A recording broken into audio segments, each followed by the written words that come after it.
cozinha, pode vir para cá. E eu quero dizer Shabbat Shalom, que o Eterno abençoe a cada um de vocês. E aqueles também que nos assistem, que em nome de Yeshua sejam abençoados pelo Deus Todo-Poderoso. Amém? Nós estamos na Parashá Bereshit, como o irmão falou. No princípio, é a primeira porção semanal do ano de 5.785. Amém? Todos sentadinhos. Essa Parashá vai de Bereshit, Gênesis 1:1 a 6:8. A porção dos profetas é Isaías 42:5 a 43:10. E a porção Brit Hadashah, da Nova Aliança, é Mateus 1:1 a 2:23. Amém? Então, primeiramente eu quero dizer a vocês que já temos 1 ano e 19 dias, mais ou menos, da guerra de Israel contra os grupos islâmicos, que pregam a destruição de Israel. Amém? Muita gente pensa que eles estão brigando pela terra, mas estão querendo exterminar Israel do mapa. E já ouvimos rumores de uma grande guerra total. Já ouvimos, né? Já ouvimos, não foi só eu que ouvi, não. E também temos a guerra da Rússia contra a Ucrânia. Caramba, hein? Tem muita guerra por aí. Onde a Coreia do Norte já está se envolvendo com as tropas para ajudar a Rússia. Ó, que coisa. Os Estados Unidos também já mandou avião bombardear. Não, lá na África. Os Houthis, né, que chamam. Houthis. Eu não sei direito a pronúncia. E por causa disso tudo, muitos entre nós, seguidores de Yeshua, ficam alarmados. Fica ou não fica? Fica um monte de gente com medo. Eu estou te falando que as pessoas vêm falar comigo. Mas não é para ficar alarmado. Você não tem que ficar alarmado com essas guerras. O que precisamos entender são duas coisas. A primeira é que a palavra de Yud Revavhe nos ensina que há tempo para tudo. Todo mundo sabe disso, mas todo mundo esquece. Então eu vou ter que ler Eclesiastes 3, de 1 a 8. Tudo tem a sua ocasião própria. Olha aí, ó. E há tempo para todo propósito debaixo do céu. Há tempo de nascer. Nós tivemos o nosso tempinho de nascer, não tivemos? Todo mundo. Há tempo de nascer e há tempo de morrer. Todos nós teremos nosso tempo de morrer. Tempo de plantar. Nós plantamos. Tempo de arrancar o que plantou, colher. Tempo de matar. Não se mata? Tempo de curar. Olha como o homem é estranho, né? Ele mata, mas ele também cura. Tempo de derribar. Tempo de edificar. A gente não edifica e também não demole aí casa antiga, sei lá, prédio, essas coisas. Tempo de chorar. Quem já chorou aí? Levanta a mão. Tempo de rir. Quem já riu? Muita gente, né? Tempo de prantear. Quem já chorou, pranteou, sofreu. Tempo de dançar. Quem já dançou? Tem uns que são durão assim, não é? Mas todo mundo já deu uma dançadinha.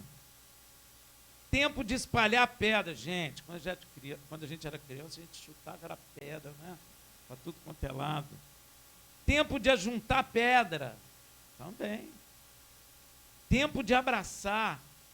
Como nós já abraçamos? Mas você não fica abraçado toda hora, né? Senão ia ficar até chato, né? Mas tu abraça. Tempo de abster-se de abraçar. Ó, tem tempo que você não abraça. Tempo de buscar e tempo de perder. Tanto é que tem o verbo procurar. Se tem o verbo procurar, É porque tem que perder para você procurar e depois achar, não é? Tempo de guardar. Tem gente que não conhece esse tempo. Tempo de deitar. Tem gente que gosta desse tempo. De deitar fora, perdão. De jogar fora. Tempo de rasgar. Tem tempo. Tempo de coser, costurar. Tempo de estar calado. Eita, tem gente que não conhece esse tempo. A Bíblia diz que até o tolo de boca fechada se faz sábio. Olha como é importante ficar calado. Há tempo de falar, tempo de amar, tempo de odiar, tempo de guerra e tempo de paz. Aí, ó.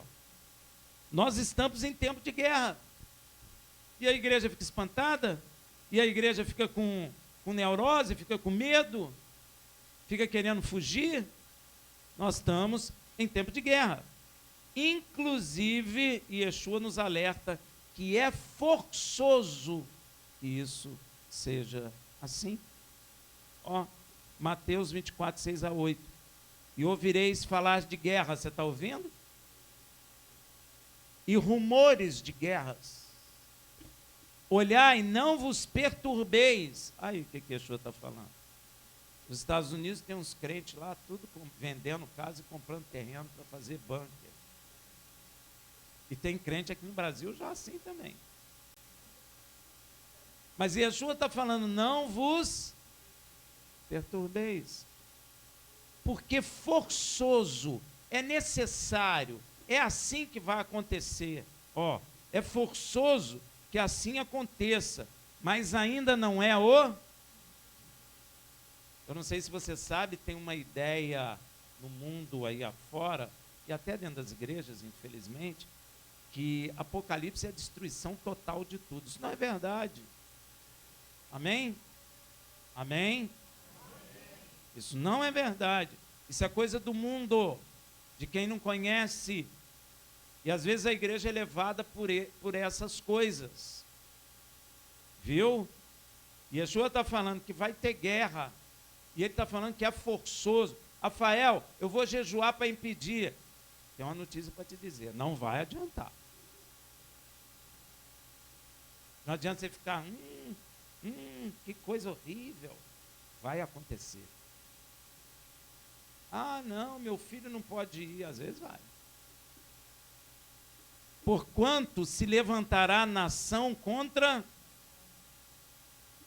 e reino contra, e haverá o quê? Abundância de viveres? Fome, terremoto, em vários lugares. Mas todas essas coisas são o princípio de dores. Gente, vocês estão na arquibancada. Vocês estão na melhor posição da arquibancada. Yeshua está nos ensinando tudo. Está nos previndo de tudo. Está nos falando o que vai acontecer. E às vezes as pessoas entram no desespero do mundo. Não pode entrar no desespero do mundo, porque o mundo não sabe para onde vai, mas nós sabemos. Você sabe. Ah, vou orar para não ter guerra. Meu irmão, ore então, se quiser. Se Deus está falando, se Yeshua falou, é forçoso, tem que acontecer assim, vai ter guerra. Você sabe que tem um texto bíblico que vai ter guerra até entre cidades. Já tem, né? Mas vai ter mais. Já tem, é verdade. Mas aqui no Brasil também teve. Esses dias no Rio aí teve guerra. E tem. E vai piorar. Ah, não, mas eu não aceito isso, que eu sou de Yeshua. Ué, você não aceita e é de Yeshua? É uma contradição. Você tem que aceitar, porque Yeshua falou que vai acontecer. Tá bom? Amém? Logo, nós que somos seguidores de Yeshua, precisamos entender que é forçoso que aconteçam essas guerras e que estamos exatamente nos tempos de guerras e rumores de guerra. E não devemos, pois, ficarmos perturbados como Yeshua nos ensinou. Porque senão não valeu nada que Yeshua falou. Primeira coisa que você entra em desespero. E pior que entra em desespero porque está ouvindo o ímpio falar. Mas o ímpio não sabe nada disso que nós sabemos. Então não tem que dar ouvido para ele. Você tem que olhar para a palavra. Amém? Nós somos seguidores de Yeshua, somos ou não somos? Então, e isso vai me levar ao... Eu aí. E isso me leva ao texto que eu quero meditar com vocês nesta manhã de Shabat. Abre aí a Bíblia em Gênesis 1, que diz assim: Vaiomer Elohim Ehi Or. Vai ir Or. É isso que fala aí?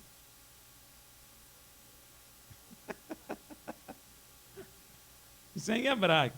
Em português é: e disse Deus, haja luz. E houve luz. Or é luz. Gente, simples assim. Deus disse, Deus falou e aconteceu o quê? Apareceu tudo. Rafael, mas ele não deu 3 pulinhos, sei lá, cambalhota, e falou, explodiu coisa para acontecer? Não. Haja luz. E houve luz. É simples. A verdade é muito simples. Rafael, mas de onde veio a luz? Da palavra de Deus. Ah, não, mas eu não acredito. É problema seu. É problema seu mesmo, meu irmão. Porque as pessoas perguntam, de onde veio a luz? De onde Deus tirou a luz? Ele não tirou, ele criou pela palavra dele. Ele disse, haja luz, houve luz. Ele tirou do nada. Bará, ele cria do nada. Rafael, não acredito nisso. Aí, meu amigo. Aí. Então vai descobrir como é que é, para você ver se você vai encontrar. Você não vai encontrar, porque a verdade é essa. A luz não existia e passou a existir quando Deus assim ordenou. Quer ver o Salmo? Ó, vai lá no Salmo 33, 9. Olha o que diz. Pois ele falou e tudo se fez. Ele mandou e logo tudo apareceu. Aí a pessoa não acredita, começa a buscar a origem da luz. Tem aquela história, né? Poxa, mas o sol não estava aqui, como é que a luz está? Não é? Porque a gente recebe a luz de quem? O sol não estava aqui, mas Deus já mandou. Deus criou primeiro a luz, para depois criar o... Sim, ó. Bota o salmo no teu coração, Salmo 33, 9. Pois ele falou, e tudo se fez. Ele mandou, e logo tudo apareceu, porque é exatamente assim. E a Bíblia continua lá em Gênesis 1, 4. Viu Deus que a luz era boa, e fez separação entre a luz e as trevas. Gente, você percebeu nesse texto aí uma coisa interessante? Que para separar coisas, elas precisam estar juntas. Já parou para pensar nisso, nesse texto aí, meu irmão? Quem já parou para meditar nisso? Muita gente nem medita porque a Gênesis é figurativo. Mas Deus está ensinando coisa para nós, porque, meu irmão, como é que eu separo uma coisa que não esteja juntas? Hein? Porque a Bíblia está dizendo isso. Viu Deus que a luz era boa e fez separação entre a luz e as trevas. Era sinal que elas estavam juntas. Não é? Hein, gente? Pois é. Estranho, né? Se Yud Re Vav Re separou a luz das trevas, implica que, de alguma forma, esses elementos ainda estavam conectados ou juntos. Porque eu não posso separar uma coisa separada. Só posso separar uma coisa que estava junta. O que me parece, e eu não vou dizer isso, é que, além da parte física da luz e trevas, o Senhor está nos falando de coisas profundamente espirituais. Porque quando ele disse haja luz, a gente pensa na coisa física. Não está errado. Mas tem mais coisa aí. Tem mais coisa. Tem coisa profunda que Deus quer falar conosco e às vezes, pela arrogância do conhecimento humano, nós não prestamos a atenção. Ah, eu já sei o que é. Eu já conheço Gênesis. Eu já li, eu acho que eu já ouvi até falar 10 vezes a Bíblia toda.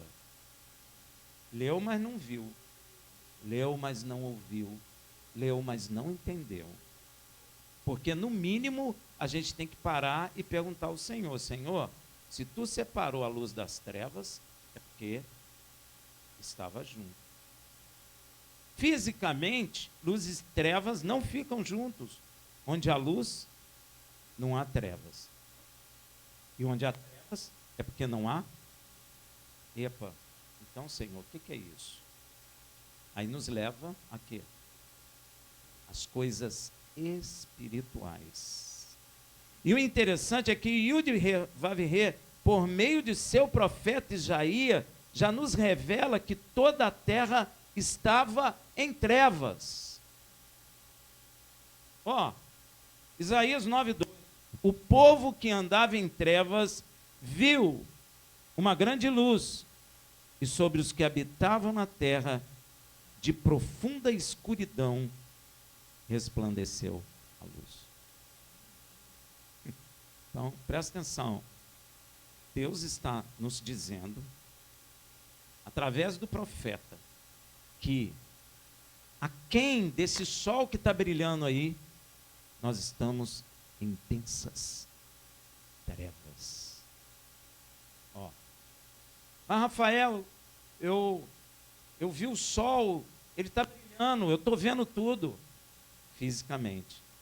Mas espiritualmente, nós estamos caminhando em trevas espessas.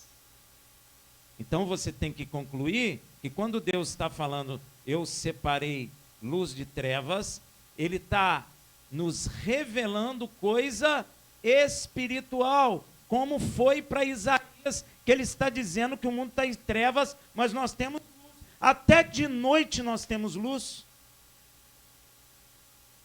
Então ele não está falando disso. Ele está falando de coisa espiritual, espirituais, que nós não estamos entendendo. Entendeu?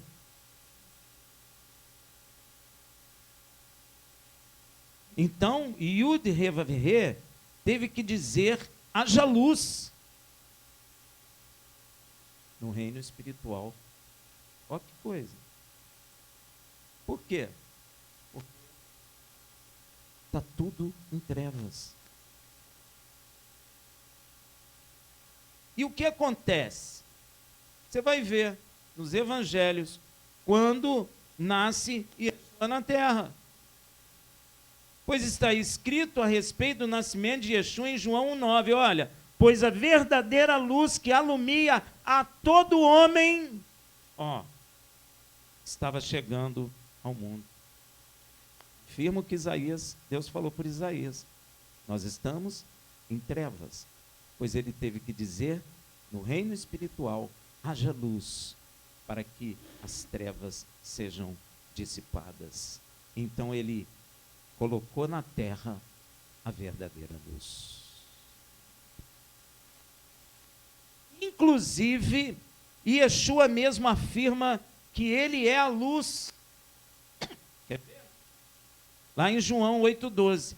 Então Yeshua tornou a falar-lhes, dizendo, eu sou a luz do mundo.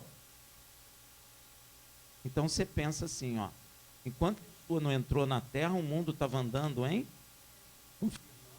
o que Deus falou por meio de Isaías. Porque a verdadeira luz é Yeshua. Eu sou a luz do mundo. Quem me segue, de modo algum andará em trevas, mas terá a luz da vida. Então, quem não segue ele continua andando em? Mas eu gosto do meu amigo, não importa, ele está em trevas. E você não pode segui-lo.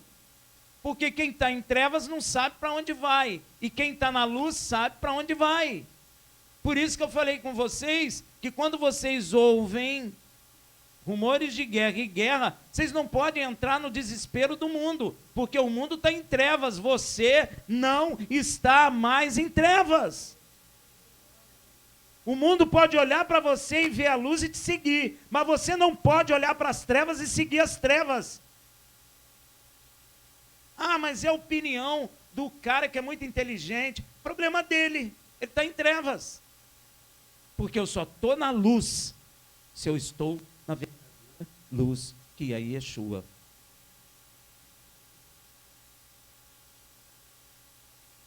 E quando Yeshua estava na terra, olha o que a palavra fala lá em Mateus 4,16. O povo que estava sentado em trevas viu uma grande luz. Aí, ó. Sim, aos que estavam sentados na região da sombra da morte. A estes a luz raiou. Eita. Diga, a luz raiou para mim. Você crê em Yeshua? Então a luz raiou para você. Sabe por quê?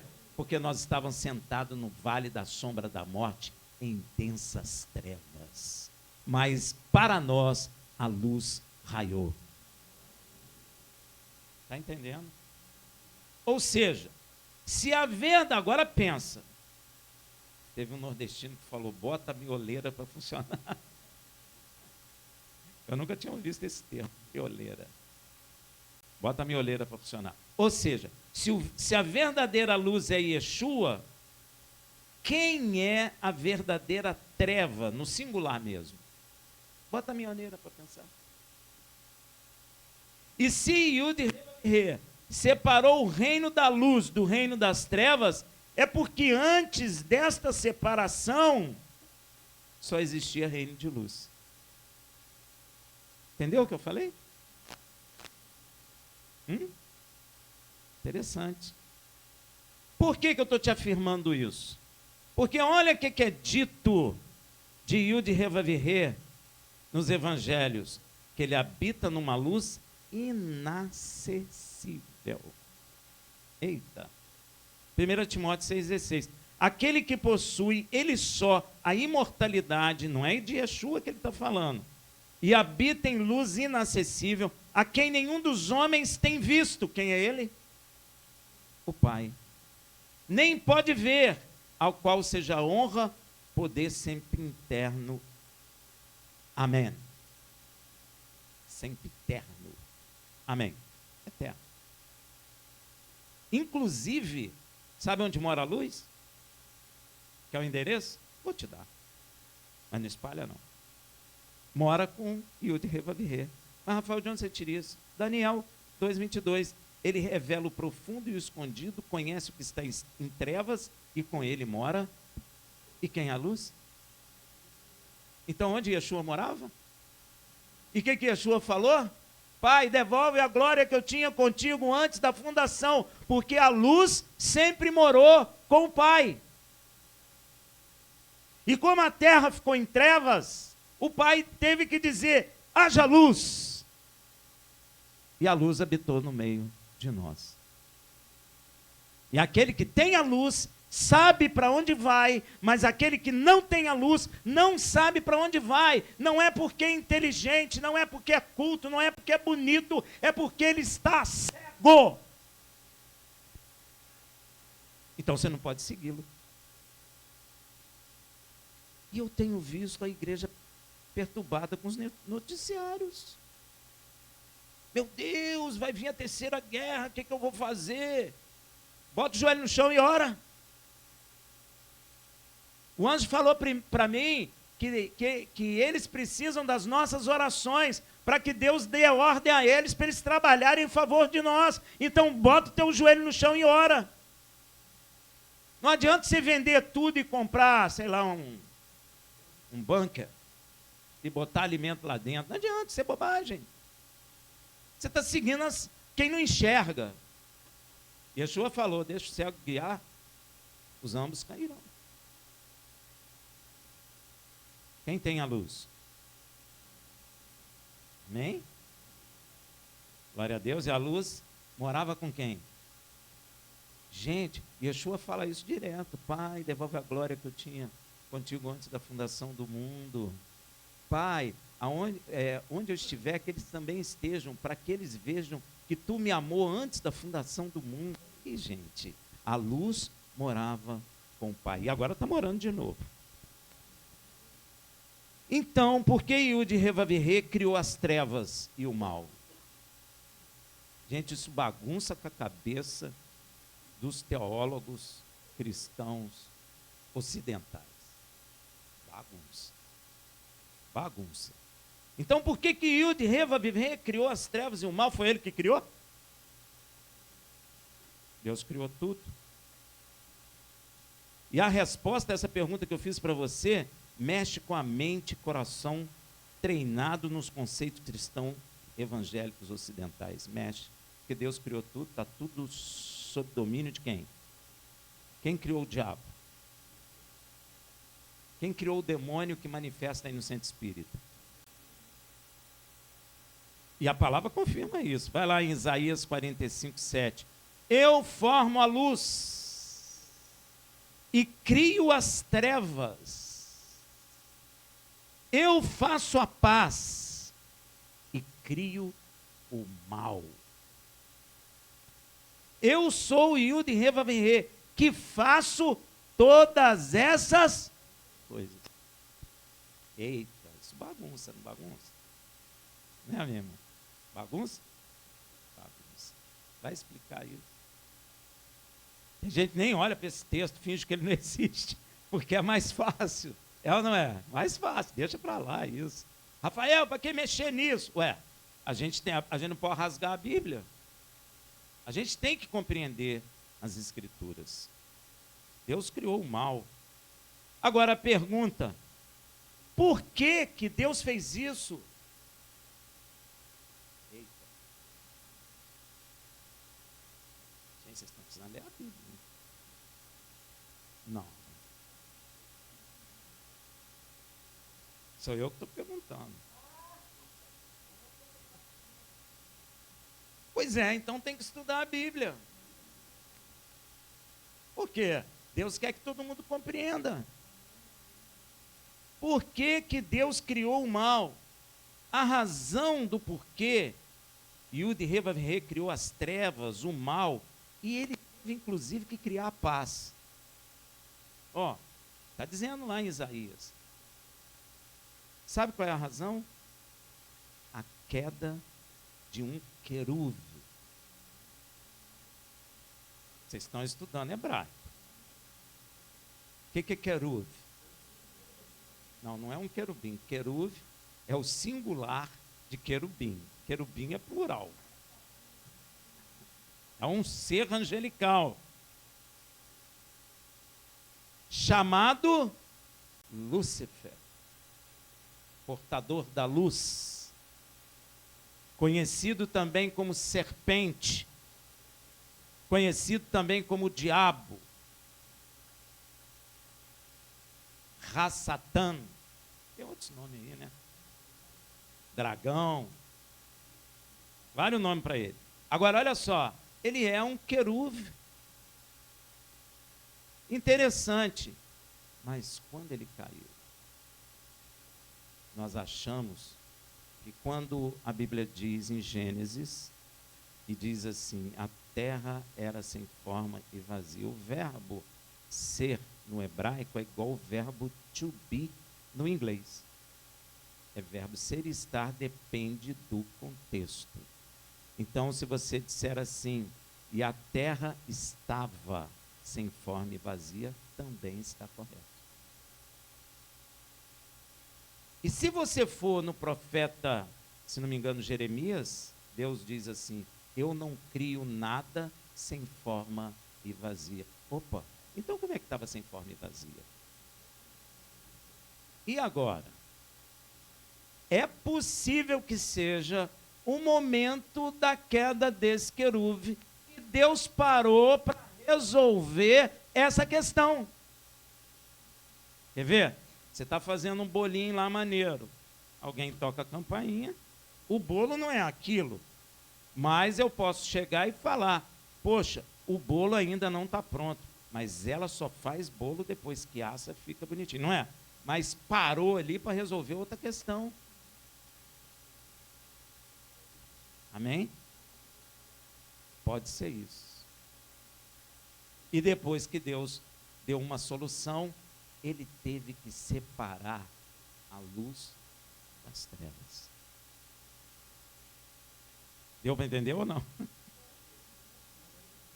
E essa queda que nós acabamos de falar aqui, ela é revelada para nós com muita clareza. Lá em Isaías 14, de 12 a 13. Que diz assim: como caíste do céu, ó estrela da manhã, filha da alva, como foste lançado por terra, tu que prostravas as nações. E tu dizias no teu coração: eu subirei ao céu, acima das estrelas de Deus, exaltarei o meu trono, e no monte da congregação me assentarei nas extremidades do norte. Norte é para onde? Para cima.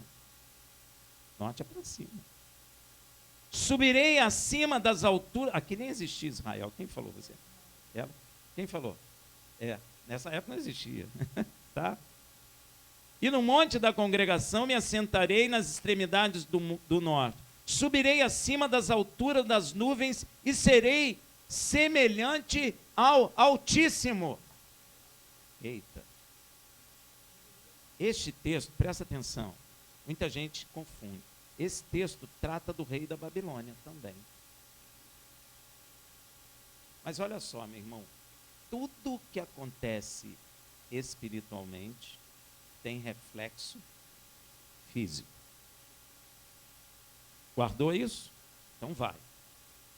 Que tem a semente que Satanás plantou no coração do homem, mas esse texto, sem dúvida, é uma revelação de um reflexo do que ocorreu no céu antes da criação da terra e do homem.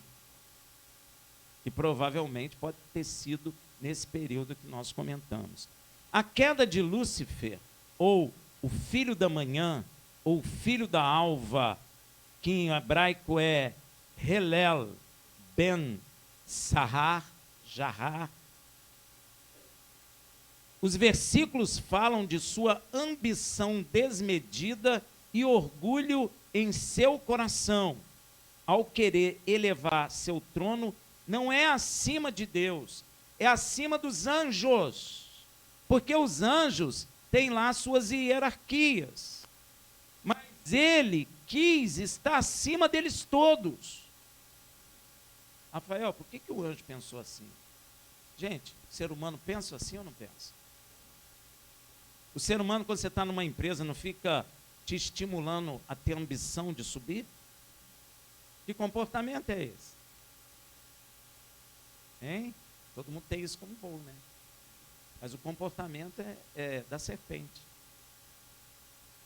Não foi isso que ele teve? Hein? Olha aí, ó. Esses versículos falam de sua ambição desmedida e orgulho em seu coração, ao querer elevar seu trono acima de todos os anjos de Deus e ser semelhante ao Altíssimo. Ele queria ser maior que os anjos e mais semelhante ao Altíssimo. Aí a coisa pegou. Porque só tem um que é semelhante ao Altíssimo. Quem é ele? E ele é quem? Não, ele é Yeshua aqui na terra. Antes ele era a luz. Aí a coisa pegou, porque além dele querer ser maior que os anjos, ele ainda queria ser semelhante ao Altíssimo. Ele não queria, tem muita gente que erra, ele não está brigando contra Deus. A Bíblia diz que os demônios sabem que existe um só Deus e estremecem.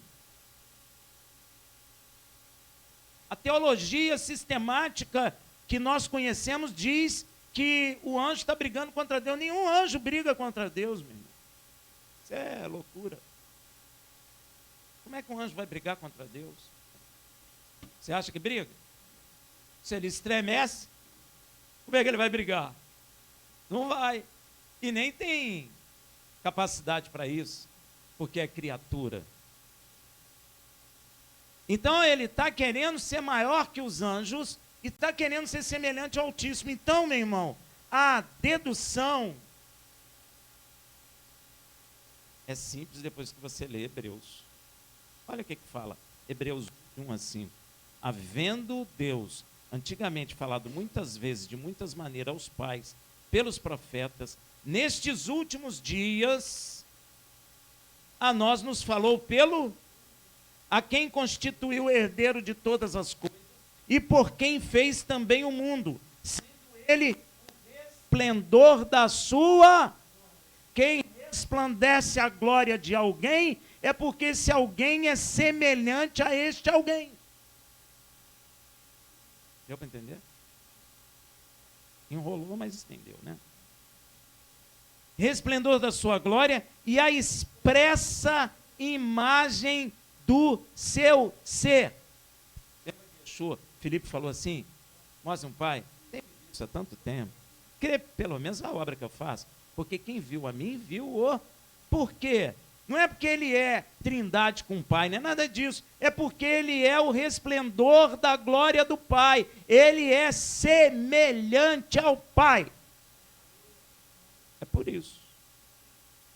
E sustentando todas as coisas pela palavra de seu poder, havendo ele mesmo feito a purificação dos pecados, assentou-se à direita da majestade nas alturas. Quem é a majestade nas alturas? Não. O Pai, se ele sentou à destra, não pode ser dele mesmo.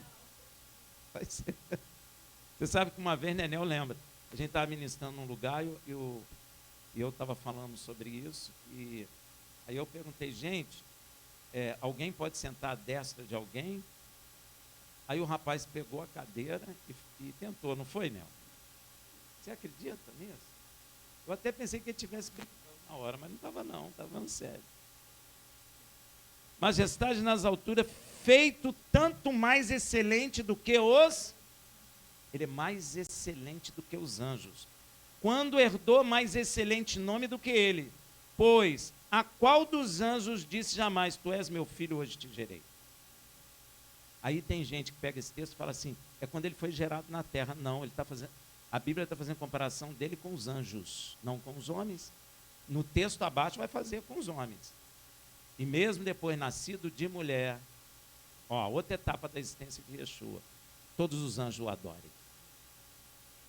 Amém? Então aqui está falando dele no céu. E outra vez, eu lhe serei pai e ele será meu filho. O filho é feito mais excelente que qualquer anjo.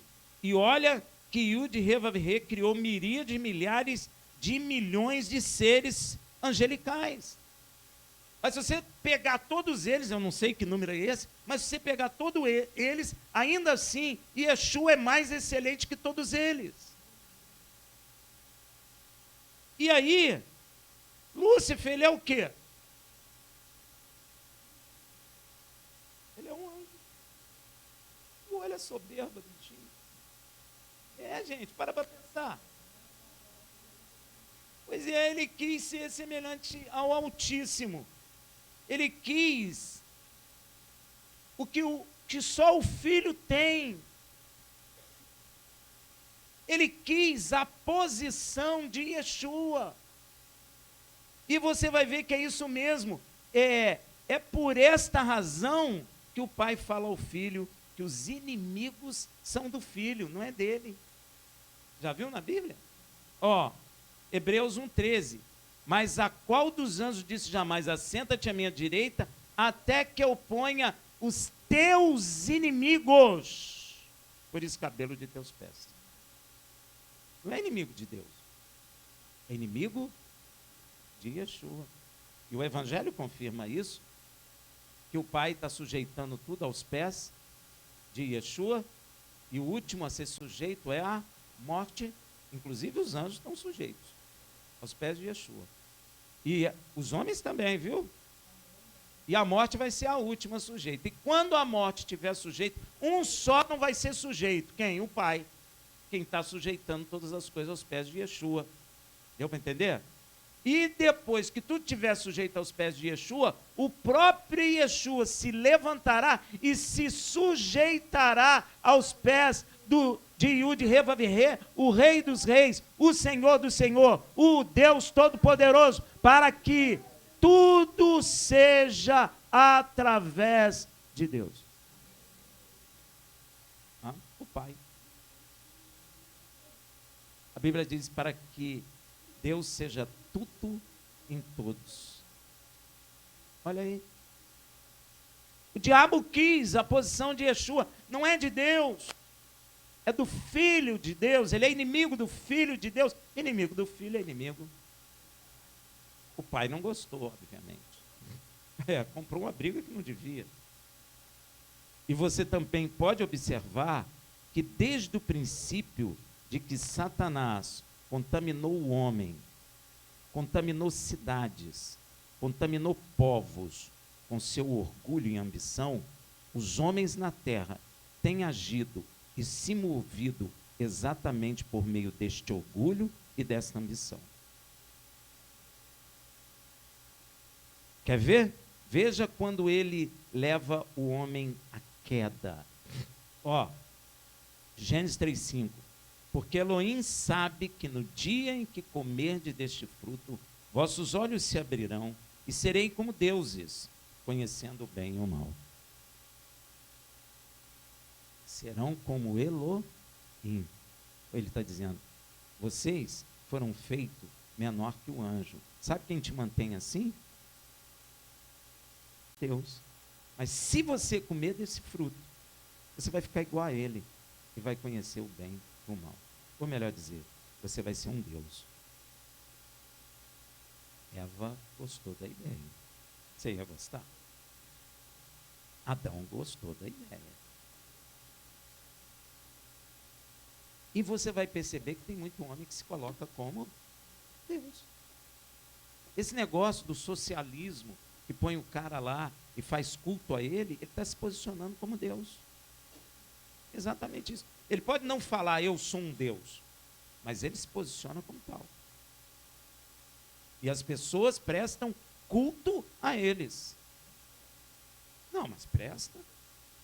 Às vezes são crianças que são criadas prestando culto ao homem. E elas ficam em toda. Pois é, eles se prostam, beijam a estátua, até parecem uns crentes que vão a Roma. Que beija o dedão do Pedro.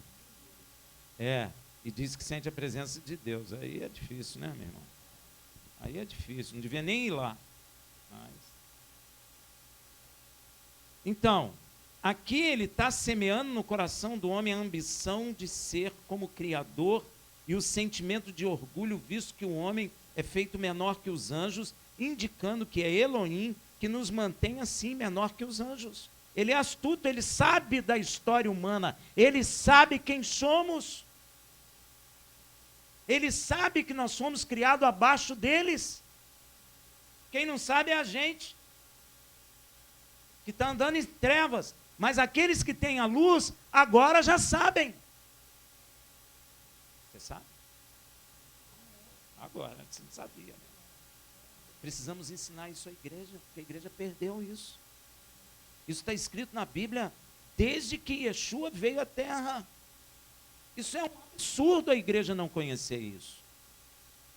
Isso é triste, porque no meio disso vão entrando doutrinas e a igreja vai acreditando nas doutrinas e nem confere o que está escrito. Isso é perigoso.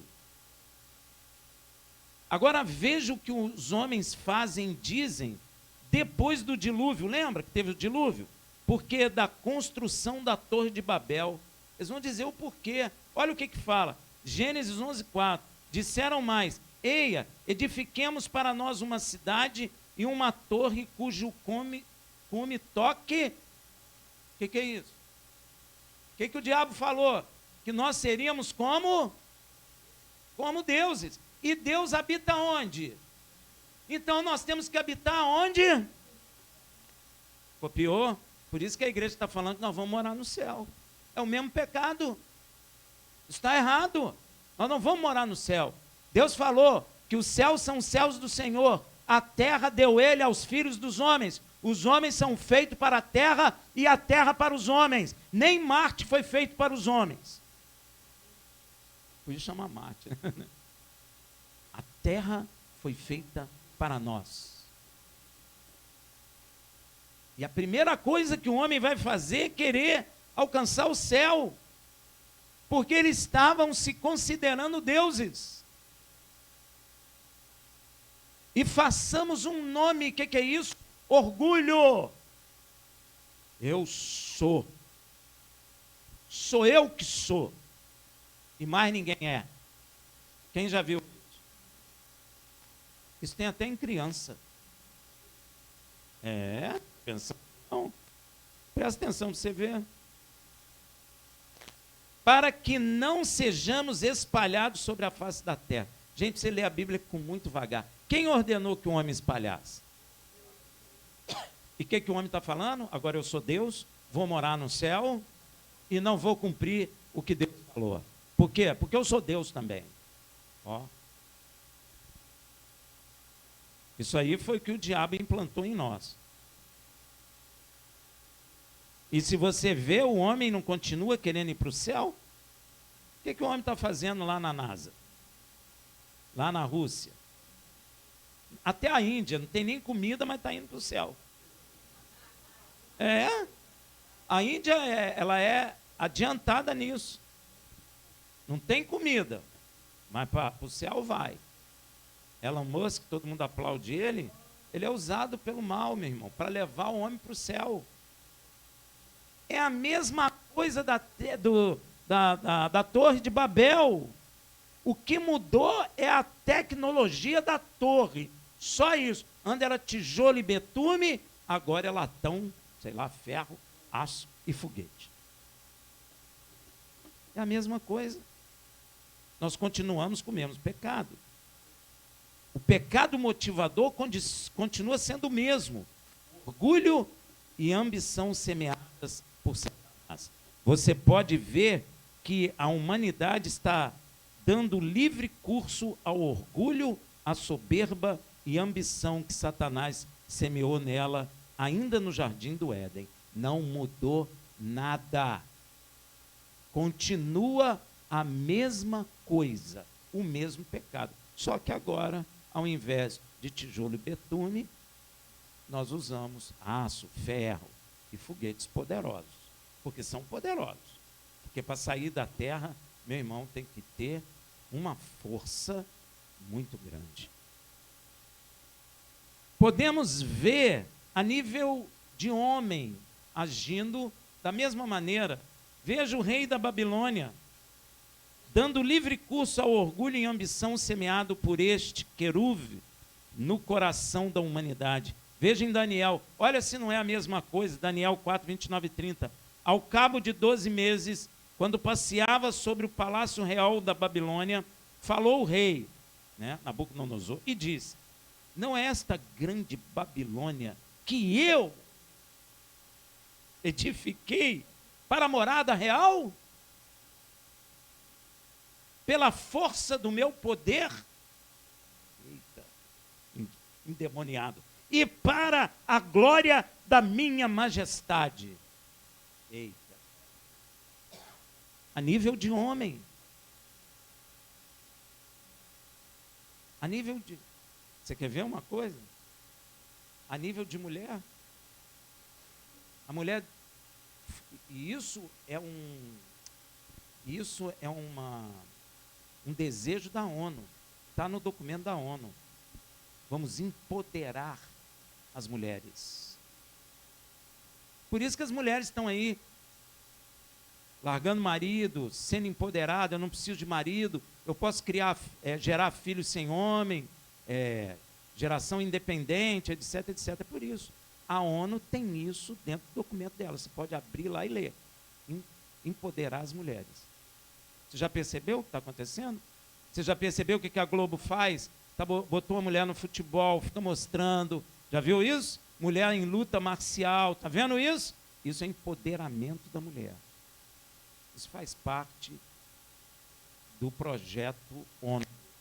E eles estão aplicando. E isso vai virar uma confusão, né? Porque a mulher toma a posição do homem. E não dá certo. Amém, gente? A igreja precisa vigiar isso, porque eu vejo mulher da igreja falando, estou empoderada, aí bota então. É ou não é? Estou mentindo, gente?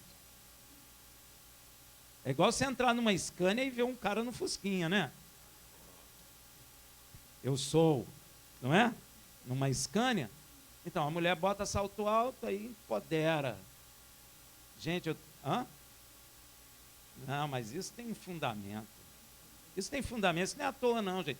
Ó, é só se avaliar há uns, vou dizer aí, uns 30 anos, 40 anos atrás, tinha isso? É só se avaliar. Só avaliar. Tinha.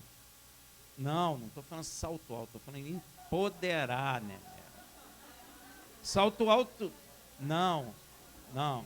Ela não entendeu. Ela não entendeu. Olha só. Levou o salto alto a ser um motivo de empoderamento. É isso que eu quero dizer. Eu não estou dizendo que o salto alto não existia. É que a mulher hoje, por causa desse conceito que está sendo espalhado pelo mundo de empoderamento da mulher, o salto alto fez parte desse processo.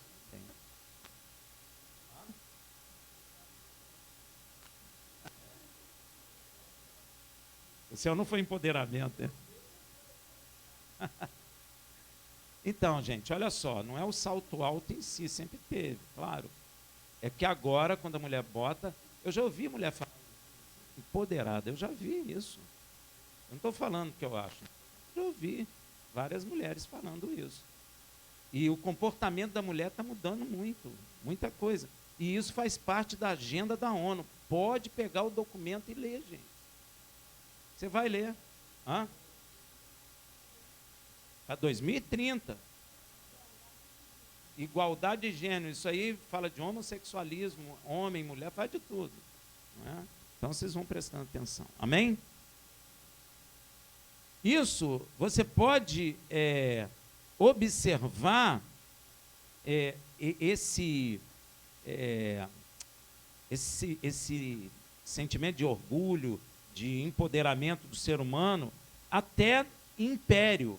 Olha o Império Babilônico, exatamente o que eles tinham, orgulho e ambição de Satanás. Veja em Isaías 47:8, que fala do Império Babilônico. Agora, pois, ouve isso, tu que és dada a prazeres, que habitas descuidada, que dizes no teu coração, eu sou, e fora de mim não há outra. Não ficarei viúva, nem conhecerei a perda de filho, ou seja, nunca serei uma cidade vazia. Cadê ela? Tem gente lá? Pois é. Ó, a nível de homem, a nível de mulher, a nível de império, estabelece sentimento satânico. Inclusive, Yeshua nos mostra este comportamento maligno a nível até de cidade. É porque a gente não presta atenção. Olha o que Yeshua fala em Mateus 23:20. Ó, e tu, Cafarnaum, porventura será levada até o céu. Por que ele está falando isso? Hein? Você acha que Yeshua está falando à toa? Tu serás elevada até o céu? Porque isso havia dentro do coração daquelas pessoas naquela cidade, como se eles fossem os melhores, a melhor cidade, a cidade alta. Ó, até o inferno descerá, a nível de cidade, ó. Porque se em Sodoma se tivessem operado os milagres que em ti se operaram, teria ela permanecido até hoje. Contudo, Eu vos digo que no dia do juízo haverá menos rigor para a terra de Sodoma do que para ti. Eita. Então, meu irmão, se separou o reino da luz do reino das trevas, é sinal de que ou estamos no reino das trevas ou estamos no reino da luz. Eita, só tem dois reinos. Não, Rafael, mas tem o Brasil. Sim, todos esses reinos estão sujeitos ou ao reino das trevas ou ao reino da luz. Deu para entender? Mas posso afirmar que todos nós nascemos no reino das trevas. Todos nós. Para sairmos do reino das trevas, só por meio de Yeshua, o filho de Yud Revavirê, o santo de Israel. E o pior de tudo é que o homem ama mais o reino das trevas do que o reino da luz. Por isso que muita gente não se converte. Veja em João 3,19. E o julgamento é este: a luz veio ao mundo, e os homens amaram ante as trevas que a luz, porque as suas obras eram más. O homem ama o reino das trevas. A Bíblia não fala o homem ama o reino da luz. Não fala. Mas fala que o homem ama o reino das trevas. Olha que coisa. Para nós que aceitamos e estamos no reino da luz, penso eu, Yeshua tem um conselho. Gente, conselho é bom. Ainda mais do Filho de Deus. João 35 a 36. Disse-lhe então Yeshua: ainda por um pouco de tempo, a luz está entre vós. Andai enquanto tendes a luz, para que as trevas não vos apanhem. Pois quem anda nas trevas não sabe para onde vai. Enquanto tendes a luz, credes na luz, para que vos tornai filhos da luz. Havendo Yeshua assim falado, retirou-se e escondeu-se deles. Será que Yeshua está brincando de pique-esconde? Você viu o que disse a palavra, meu irmão? Presta atenção, pelo amor de Deus. Yeshua acabou de falar que quem tem a luz anda com ela. Aí o que ele fez? Se escondeu deles. Por que ele está fazendo isso?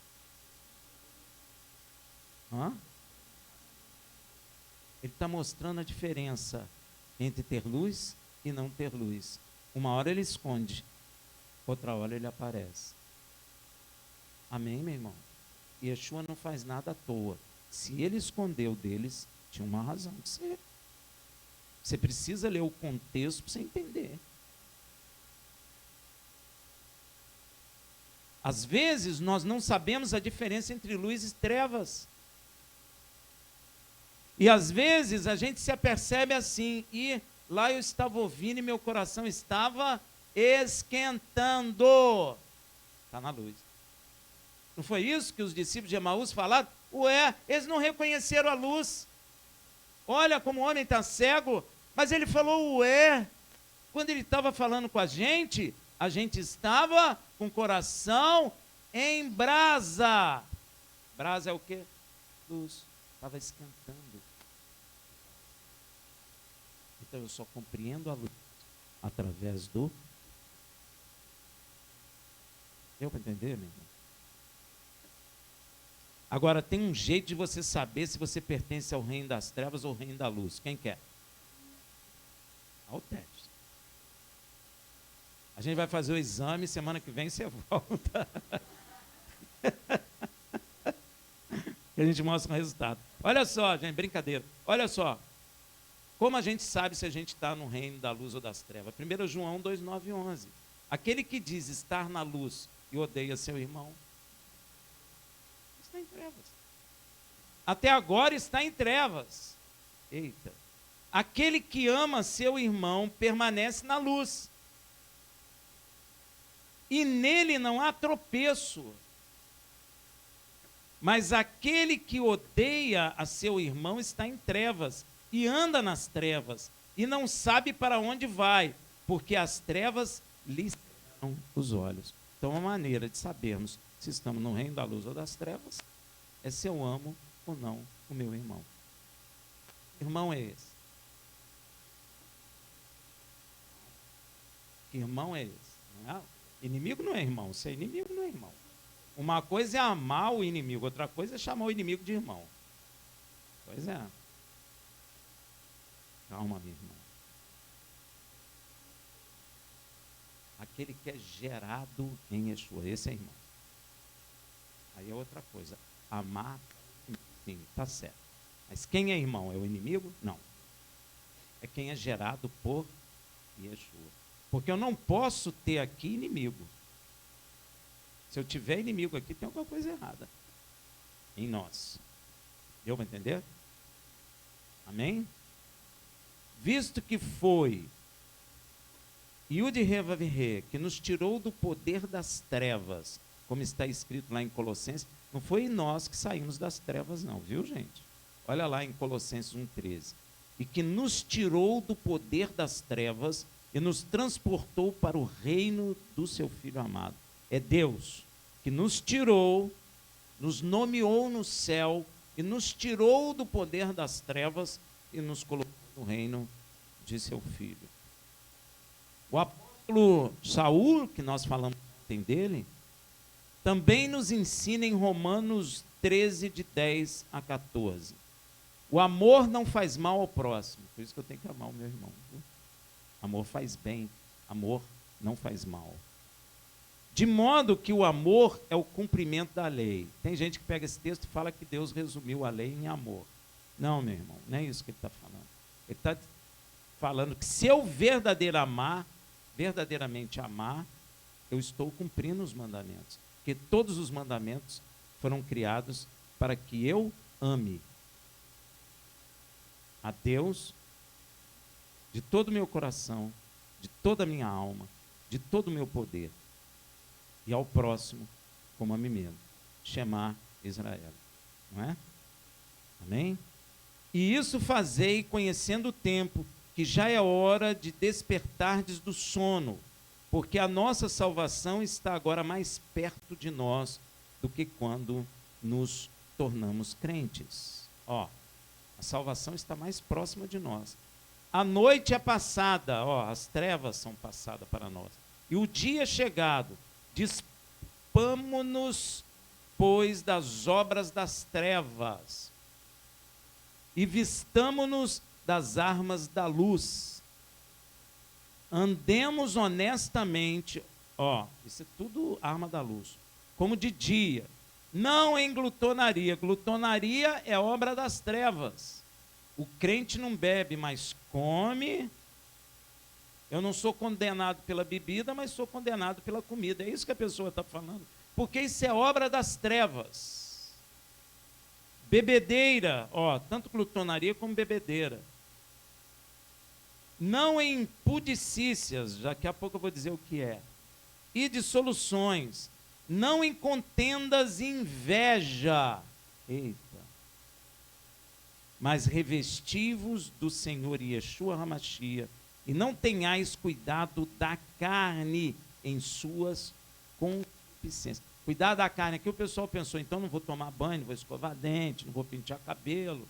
Não é isso que o apóstolo está dizendo. O apóstolo está dizendo para mim não cuidar da minha carne nas suas concupiscências.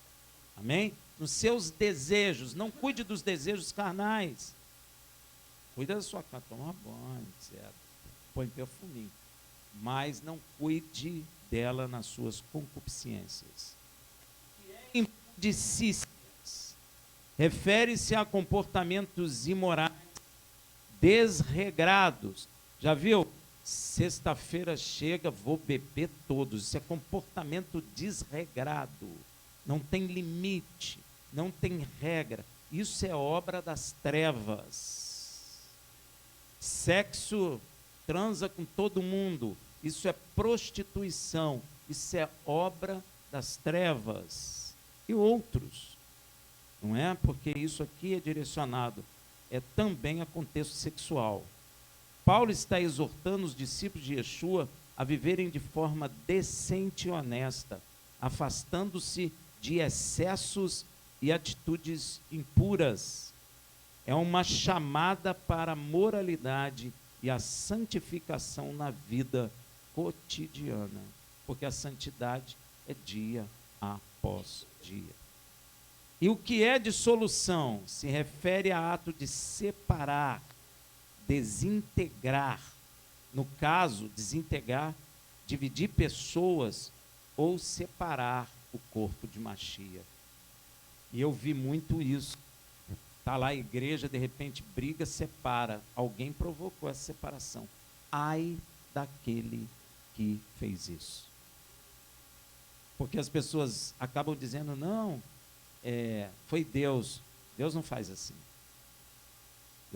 Deus pode até transbordar a congregação, precisar de outros locais, porque senão tem muita gente. Isso é bênção.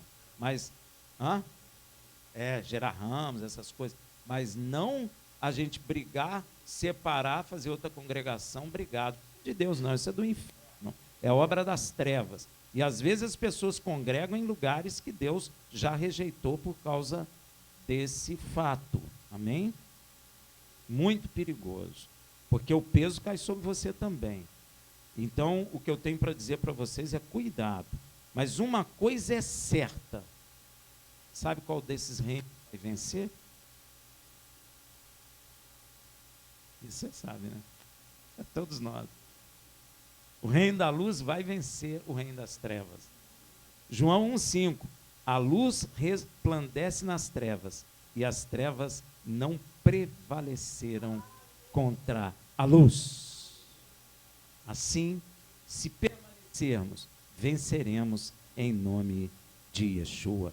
Quem é que vence o mundo, senão aquele que crê que Yeshua é o Filho de Deus?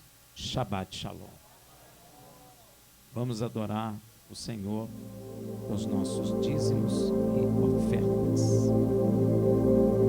Você entendeu, meu irmão?